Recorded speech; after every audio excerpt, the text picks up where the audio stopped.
Welcome to EdVantage. I'm your host, David Young, and I hope you're doing well. I hope you've had a good week.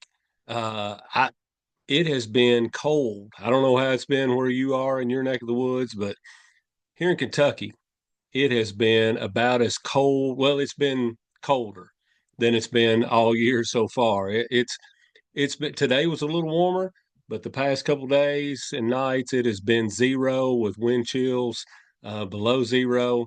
And I don't know about you all. We've gotten a good snow or two, and we've gotten some cold weather. And I'm not a winter hater, but I'm pretty much ready for spring, and that's probably not good because it's only January 23rd, and I'm already wishing for warmer weather. But I hope you're getting a little warmer weather where you are. I hope you're back in school, and I hope things are going well for you. And welcome to EdVantage today. Today, I'd like to discuss something that I talked a little bit about last week. You might remember I mentioned that I went to the Kentucky State Legislature Annex for a Senate Education Committee meeting. That was not last week, I guess maybe the week before. And while I was there, that's not something normally something. I mean, that's important, but it's not normally something I would talk about on Advantage. But when I watched, I had been there, and then I went back and watched the recording later. There's a group called OEA, which stands for the Office of Education Accountability, and OEA is basically an arm of the legislature. Their role is monitoring public schools and holding public school systems accountable for following the law and doing things the way they should and operating at a high level. And then they also, from time to time, the legislature will ask them to do a research study. And so in this case, they had done a research study and they were presenting it at that Senate Education Committee meeting. And I just felt like it was fascinating. And so while I wouldn't normally do an episode on it, I wanted to do one on it today because these are some things that I would have liked to have heard as a younger administrator. And I'll get into that just a little bit in a minute. But let me tell you about the study. So the study was on what the common characteristics are of the highest impact schools in the state and what are the common characteristics of the lowest impact schools. And you'll hear me use the word impact and performance or performing kind of interchangeably because that's what we're basically talking about. The highest performing schools in the state, the lowest performing schools, or the high impact and low impact schools in the state. So, what are the common characteristics of each one of those two groups, and then what are the differences between those two? And so they did a really nice job of it. I think I mentioned last week when the study was very thorough, but then they tried to really distill it down to just a few real clear characteristics that they noticed, and I'll share those with you in a second. But I also wanted to mention they tried to take some things out of play, like, you know, sometimes, not to take anything away from our very affluent districts, but sometimes a school may be in a very high socioeconomic area where there's a lot of wealth. And those sometimes those schools will, when they do well academically, someone doing a research study will say, "Well, I don't want to look at that as much because there's a high correlation between household income and academic achievement." When we're doing a study like this, and this is what OEA said, we want to look at high performing schools where the students, also have some barriers that they're overcoming. They're not the highest socioeconomic, or there's a high, or at least an average rate of students with this who have disabilities and individual education plans, or whatever those other barriers are that they were trying to overcome. So they did look at the highest performing, but they looked at the highest performing that also met some of those other criteria and had some of those other factors. So I mentioned a minute ago, the reason I'm sharing this today is a lot of district and school administrators listen to Advantage, and I would have loved to have heard these things back when I was a young administrator or even in the middle of my career.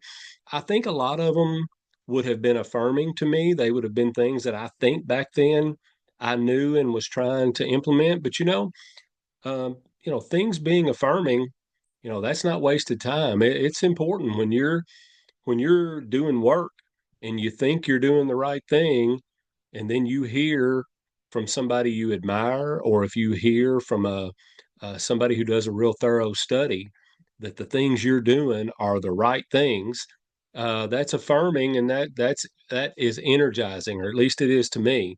It makes me more likely, to keep going, and high performance in schools and leadership just in general is hard work, and so you need some celebrations, you need some affirmations, and so I think I would have gotten that out of this. But now that is not to say that I was doing all of these things. If I had heard this years ago, there are definitely some things that I would have heard that I either wasn't doing, or I didn't know about, or I hadn't thought of that way, or I hadn't figured out how to put them into a system yet. And so there would have definitely been some lessons learned back then. So really, today, no matter where your school is, no matter where your district is, because these are district concepts as well. If you are in a high performing school or district, if you're in sort of a middle of the road, average performing school or district, or if you're a low performing school or district, I think you're going to hear some things today that are going to help you. So that's what I want to share with you. So I want to start with they had a key finding, and I'm going to talk to you about some common characteristics in a second. But there was this kind of overarching finding, and I mentioned this last week as well, but I want to dig into it just a little bit more today. What they talked about was they discovered that between high impact schools and low impact schools, there was a knowledge gap. Like, I don't want to say that there wasn't. There was a knowledge gap between how much the leaders and the teachers in the high impact schools, how much they knew about best practices and what needed to be happening in a school versus low impact, principals and other leaders in low impact schools or districts and teachers there was a gap in knowledge, but it wasn't a major differentiating factor. For the most part, low impact and high impact educators knew what the best practices were. They what they said in the study was, best practices in particularly in instruction are pretty well established, meaning most people kind of know what it is that you're supposed, what's a great classroom look like, what should be happening in a great classroom, what should be happening school wide in all classrooms, whether it's instruction or behavior, whatever the case may be. Those best practices are pretty well established, and they saw that there was some element of a knowledge gap, but not really to the point that it was a major differentiating factor. What the major differentiating factor was the ability of the school leader and the other employees, the teachers and others, the ability that they had to implement those things that they knew needed to be happening. OEA even said, one thing that we learned that, and I'm sure they knew this already, but to state the obvious, implementation's hard. So it's one thing to know what to do, but it's another thing to know how to implement it and how to make it the most effective that it can be, and how to make it last and become just part of the new way that we do business. What they found out was the high impact schools had figured out how to do that, and the low impact schools had not figured out how to do that. So that's kind of a starting place for us today. To have a high performing or a high impact school, you as the leader, because everything, for better for worse, begins and ends with the leadership in the building and in the district. In order for you to have a high performing school, it's not it's not enough that you know what to do. It's that you know how to implement it well, and just in general, that you're an implementation person, that you know how to implement things well. And that means that you need, in order to be a highly effective leader, you need to know how to create and implement systems. Now, why systems? Why do I go directly from, well, here are all the things that you should do. Now you need to implement them. Why do I go directly to systems? Well, here's the thing about systems. First of all, nothing, not that there's anything wrong with being philosophical and theoretical, but typically systems aren't based, I mean, they're based on theory and philosophy, but they aren't theoretical and philosophical in and of themselves.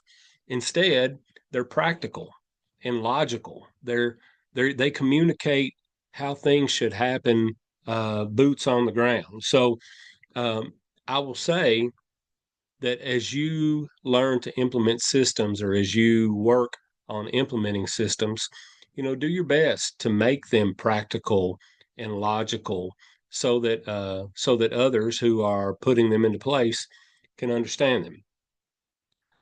I think when people think of systems, they often think about if you've ever done any systems work, there's a cycle: plan, do, study, act. And really, that's like implementation science. If you're going to implement a system, you have to be able to plan for it. You have to be able to plan ahead of time for how things should work, so that everybody's on the same page. And then you do some things, you start to implement it, and then you study, you monitor and make sure that things are going right and it's being implemented well. And you also study the results, and then you take action based on what it is that you're seeing, whether we need to just keep going, or whether we need to make tweaks, or whether we need to stop doing it altogether. And if we're going to keep doing it, then it just cycles right back around. Now we need to plan some more for the next phase, and then we're going to do some things, and then we're going to study those things and monitor, and then we're going to make adjustments, and then we're going to cycle back to planning again for the next phase. So I think when people think about systems, that's typically where their mind goes, is to plan, do, study, act, and those things are important. But I want to share with you today what I believe is a hidden reason that systems work. And I think it's crucial that you think about systems in this way. Systems work because they take a bunch of best practices. They take a bunch of things that are separate, maybe even in silos. They're all these isolated things that are effective, and they're things that should be done. Systems take all those things and they link them together in a logical, organized, and practical way. So here's how that helps. Number one, as you're leading, and in this case, you need your teachers to be able to implement these systems, it helps them understand the why. It's not that you're just asking them to do another thing. The fact that they understand inside the system what all the pieces are and how they connect. Um, Number one, helps the system get implemented more quickly, and all those best practices, the fact that they link together and build off each other and help each other out, it helps your teachers understand the why. It helps them implement more quickly. It, at the end of the day, gives it a better chance for quick success. As long as it's been planned the right way, it gives it a better chance to go well. And then it also, we talked a minute ago about, what's going to make it stick around and last for many, many years. And putting best practices into a connected system uh, gives it a better chance of sticking around and becoming the new way that we do business. Uh, Putting things into systems also helps you when it comes time to train everybody. You're not training on a bunch of isolated things. You're training on one thing that has several different facets or several different pieces. So it helps you be more focused in your training, and it helps you be more streamlined and more efficient. And then the last thing is systems um, decrease the chance that there's going to be wasted effort in the classroom or in the school. I think sometimes about professional athletes. If you think about somebody who's like an NFL football player, um, they talk when you learn about the training that those guys go through. They're trained so that every little twitch of their muscles, every little movement is for a purpose. They don't have any wasted motion. And sometimes in our schools, we're trying to do a lot of the best things, but we're kind of doing them in an isolated way, not in a systemic way. And it results in sometimes people working really hard, but they're wasting some of their energy. They're wasting some of their movement. So when you put things into systems, it reduces how often that wasted motion happens. So I want to encourage you as you're thinking about best practices and implementing systems, and I'm going to connect back in a second to the things we've been talking about, creating agreements for your school. Those are many of the best practices. If you remember, those agreements came directly from what your superstar teachers do. So we know that they work. Um, so those agreements are many of those best practices that you're trying to get implemented, but linking those into a system is what we're talking about today. So I want to encourage you to use your training time, your professional learning or professional development time to help your teachers understand the parts of the system.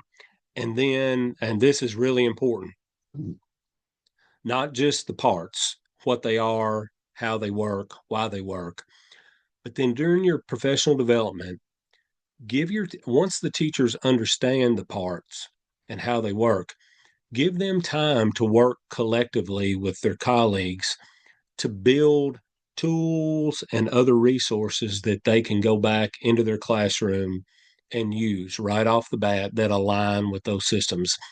Give them time to work and build and create. And then you take a look at those resources and do some quality control, give them some feedback.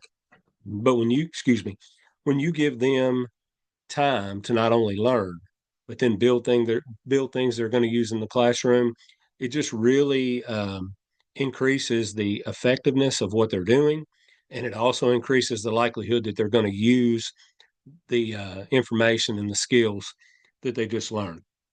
And then, excuse me. Then last week we talked about walkthrough observations. Or the last 2 weeks.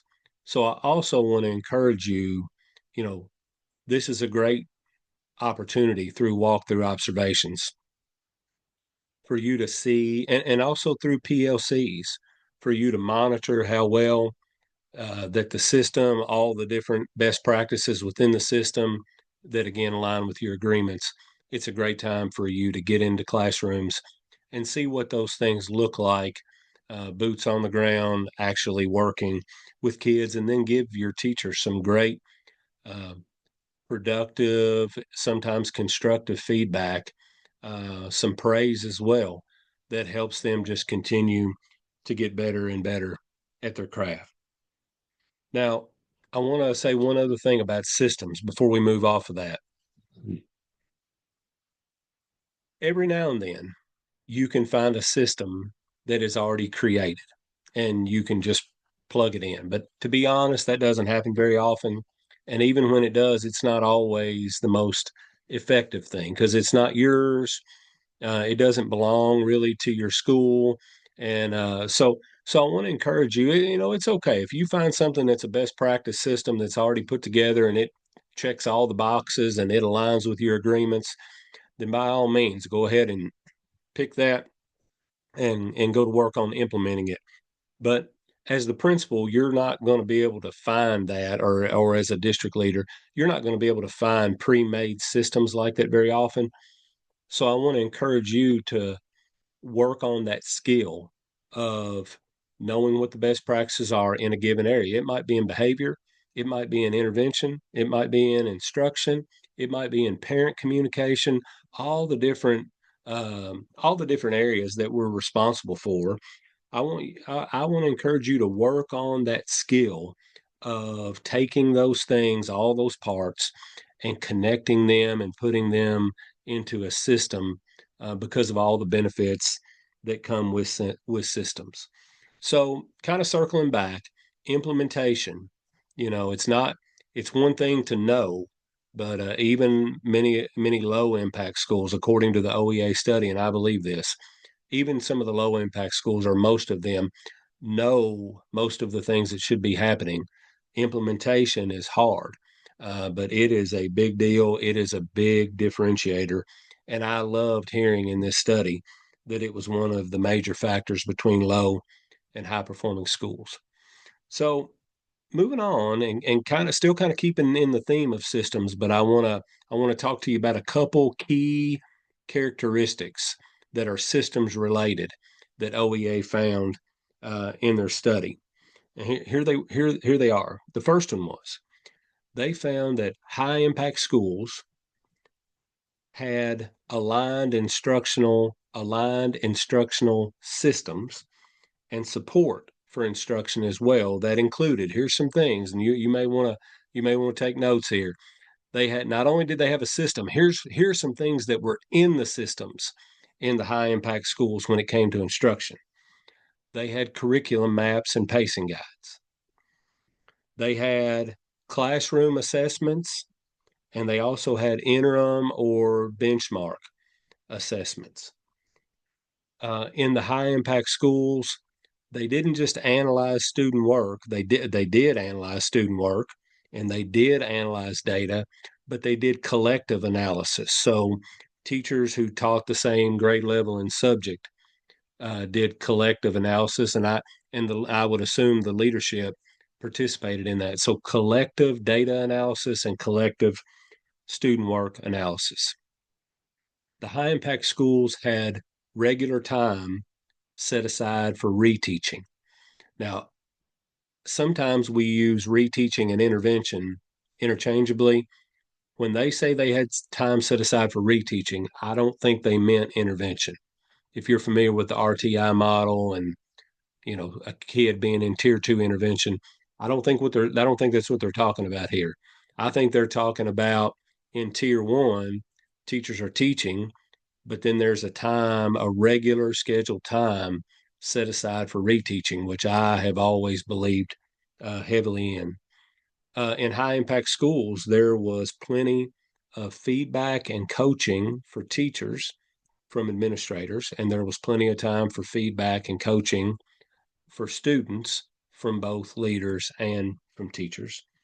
And then the high impact schools also had mentoring set up for new teachers, but also inexperienced teachers, and sometimes for teachers who may not be inexperienced, but were just struggling and needed some mentoring. So those things line up really well with many of the things that I talked with you about that I believe need to be in your agreements: curriculum maps, pacing guides. Of course, that goes along with teaching standards, classroom assessments, also interim or benchmark assessments, collective analysis of student work and data, reteaching time set aside and scheduled, feedback and coaching. And then again, they all had mentoring set up as well for new teachers, inexperienced teachers, and just teachers who struggle. The second systems oriented characteristic that the study honed in on was that high impact schools also had strong systems for managing student behavior and also for climate and culture. And those things are kind of connected as well. So I want to share with you, most of that part of the study came back to survey data, student survey data, and teacher survey data. Here in Kentucky, teachers take a working conditions survey each year, and students take a student voice survey, and a lot of this came from that. But I wanted to read to you, and here's the printout. It's going to be backward, but here's the printout of what they had. I wanted to read to you a couple of the questions, and these are from the teacher survey and how the teacher answered them. There was a question about how supportive are students in their interactions with each other. The difference between the high performing schools and the low performing schools was 26%. The high performing schools, 75% of the teachers responded favorably, saying that students were really supportive of each other. In the low performing schools, it was 49%. So 75% versus 49, a 26% difference.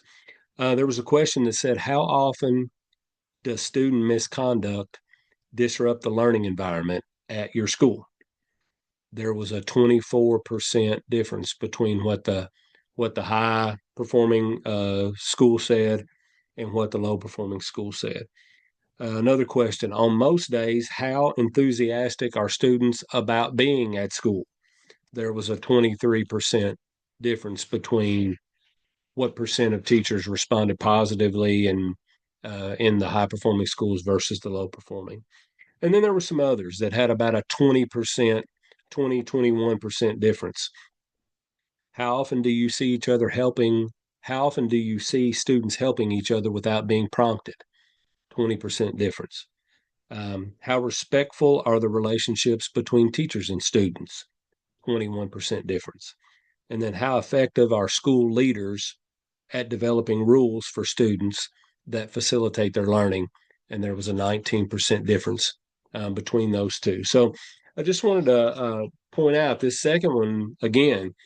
They said that a big differentiating factor was that high performing schools, um,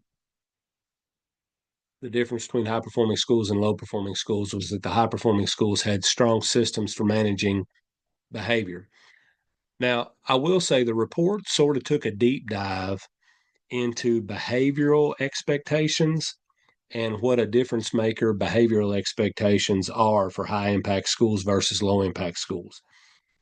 It specifically noted that, and we know this, but it's different to see it in a study. They specifically noted that a small percentage of students, like 4 to 5%, can destabilize a classroom. In low impact schools, this is what they said, there were little to no consequences for serious disruptive behavior of some students. This led to low morale of the staff. It led to high levels of teacher absence. It led to substitute teachers refusing to work in the building. And it led to a high rate of teachers leaving the building to go work other places. And that's bad, but that there's a domino effect there where if lots of teachers are leaving, there's a lot of turnover every year. That means each year in these low performing schools, they were starting with a lot of new teachers who didn't know the culture of the building and didn't, they had to be gotten up to speed on the way that we do things around here, even if the things that were happening were really best practices and were good. You had people coming in very often, really high rates of new teachers who didn't know any of those things.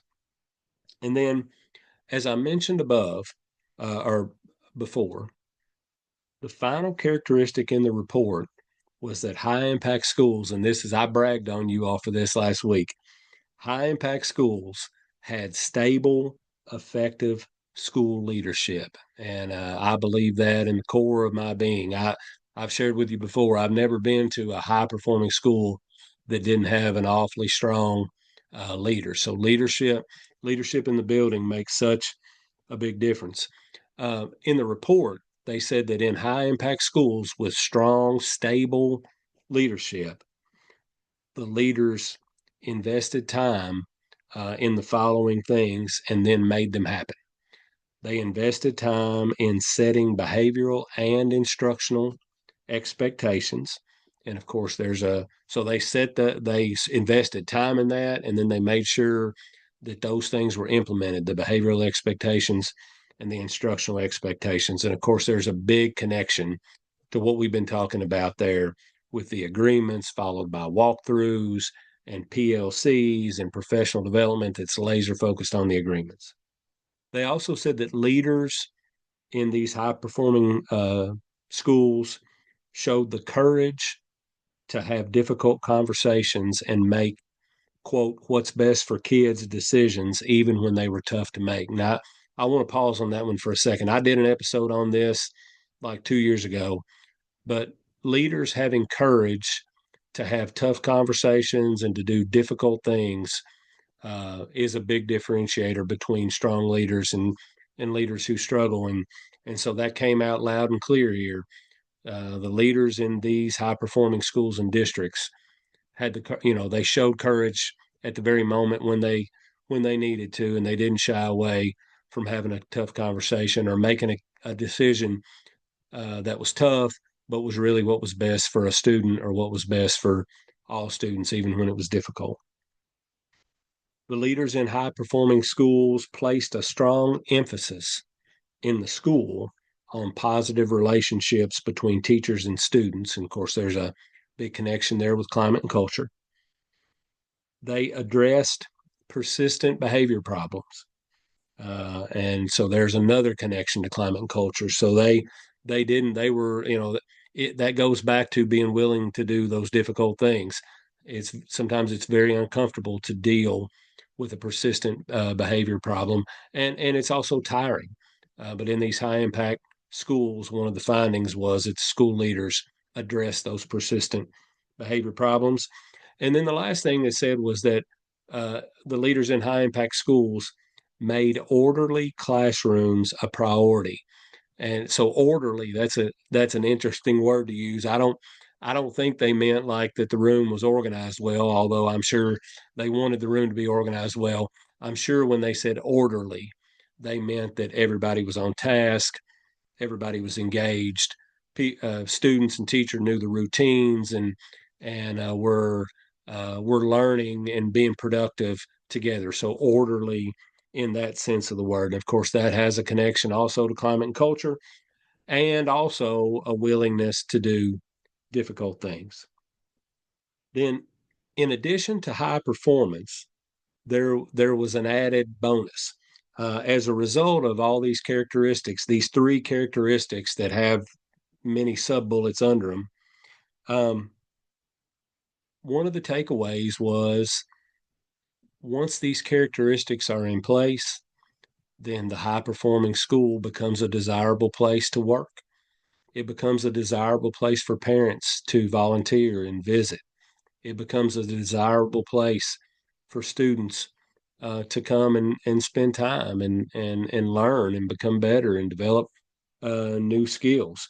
And when an environment, when a culture shifts in that way, then it becomes a place where talented individuals want to come work. And once they get there, they don't want to leave. And so you don't have that real high teacher turnover. So it creates a real positive cycle in it of momentum, real positive momentum, because the school just becomes a place where people aspire to work. And then once they aspire to work there, once they get there, they're very unlikely to leave. And that's a tremendous blessing for a leader when you are just slowly growing this staff full of really good teachers and superstars who feel good about what they're doing, feel like they're a part of something big, and feel like they're doing great things for kids and families, and they want to stick around and continue to do that work. So so that's all for today. That was the OEA report, and it just had enough little nuggets there that I wish I had had somebody talk to me about that as a younger person, and so I wanted to share it with you today. So thank you for tuning in, and I want to thank. Side note, I want to thank so many of you for rating the podcast on Apple and Spotify and YouTube, and for subscribing to the YouTube channel. I can see those numbers going up. I know I've asked you to do that the past few weeks. So please, if you're new to the podcast, continue to do those things. When you do that, I promise you it's not about, I'm not trying to inflate my ego. This is something that I'm doing because I feel called to do it. But the way those algorithms work, the more you rate and when you subscribe, those kinds of things, uh, it makes the podcast visible to more people. And so when they get in and search for an education podcast, it's one of the ones that pops up. And again, that's either on YouTube or on the podcast platform. So I will put out one more ask today. Um, if you have an episode or two or maybe more, hopefully that you like, I want to encourage you to share those on your own social media. And that way, some of the people that you're friends with or people that you follow maybe can find EdVantage as well. So once again, I want to thank you. I want to thank you for all that you do for your districts, your schools, your staff, your community, and of course, most importantly, the things that you do for your students. It is greatly appreciated. And so, until next time, that's it for EdVantage today. Hope you have a great weekend and take care.